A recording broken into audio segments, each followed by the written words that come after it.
ഇതെന്താണെന്ന് മനസ്സിലായോ? ഇത് നമ്മുടെ ചക്കയുടെ പൂഞ്ചാണ്.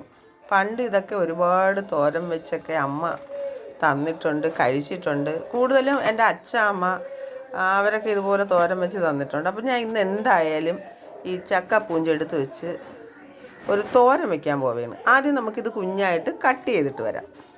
ഇതാ ചെറിയ പീസായിട്ട് അരിഞ്ഞെടുത്തിട്ടുണ്ട്. നമുക്കിതിൽ ആവശ്യത്തിനുള്ള മഞ്ഞൾപ്പൊടി ചേർത്ത് കൊടുക്കാം, കുറച്ച് ഉപ്പ്, കുറച്ച് വെള്ളവും കൂടെ ഒഴിച്ച് നമുക്കിതൊന്ന് വേവിച്ചെടുക്കാം. ഒരു മീഡിയം ടൈപ്പിൽ ഒരു വലിയൊരു സവാള ഞാൻ അരിഞ്ഞു വെച്ചിട്ടുണ്ട്.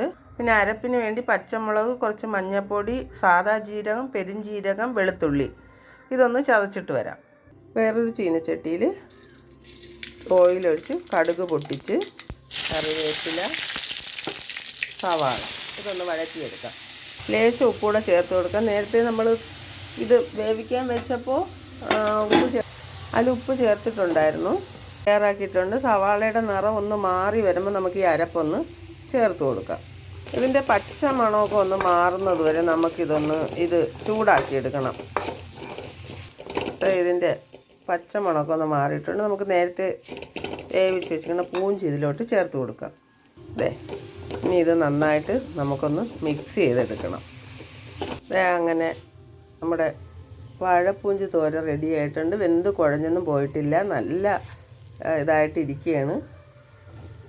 എല്ലാവർക്കും ഇഷ്ടപ്പെടുന്ന ഒരു റെസിപ്പിയാണ്. എല്ലാവരും ഒന്ന് ഇത് ചക്ക കിട്ടുമ്പോൾ ഇതിൻ്റെ പൂഞ്ചെടുത്തൊന്ന് ചെയ്തു. ഇത് പഴമയുടെ രുചിയാണ്.